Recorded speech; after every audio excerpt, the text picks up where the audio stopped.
Hello class 4th. Today we will study chapter number 2. Name is memory and storage device. First we will discuss about main memory. Main memory and memory are the same thing. Main memory is the main component of our computer system and it stores all data for processing and further use.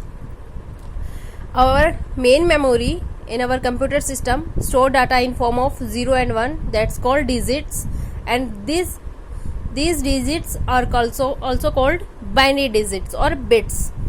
A set of 8 bits called 1 byte.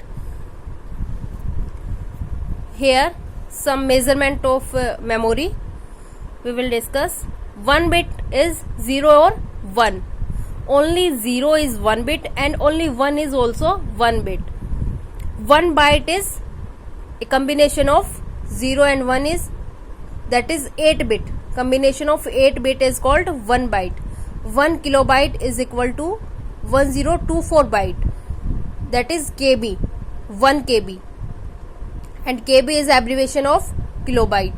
1 megabyte is equal to 1024 kilobyte, that is 1 MB, and MB is abbreviation for megabyte. 1 gigabyte is equal to 1024 megabyte, and that is 1 gigabyte. 1 gigabyte gigabyte is abbreviation for gigabyte. GB is abbreviation for gigabyte. 1 terabyte is equal to 1024 gigabyte.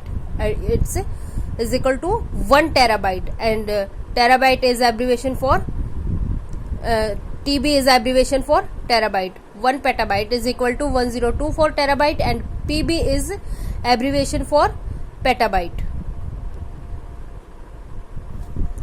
Now we will discuss about kinds of memory. In our computer system there are two types of memory: primary memory and secondary memory.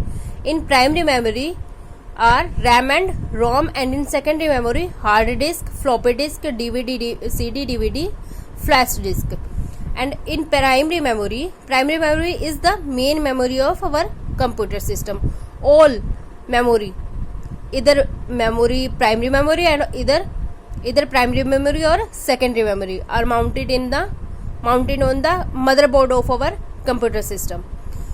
So primary memory is the main memory and mounted on the motherboard, have very high speed of processing. It is very close to CPU system. CPU. RAM, random access memory. It is also called as temporary memory. Why we called as temporary memory? Because if power goes off, then data will be erased. That's why it's called also volatile memory. And ROM is stand for read only memory, and it is permanent storage, and it is used in boot up process. What is boot up process? Boot up process is happen in operating system. When our operating system is start up, first our computer system start, then our operating system automatically start, and there are so many types of instructions are executed. That instructions are stored on ROM. So this process is called as boot up process.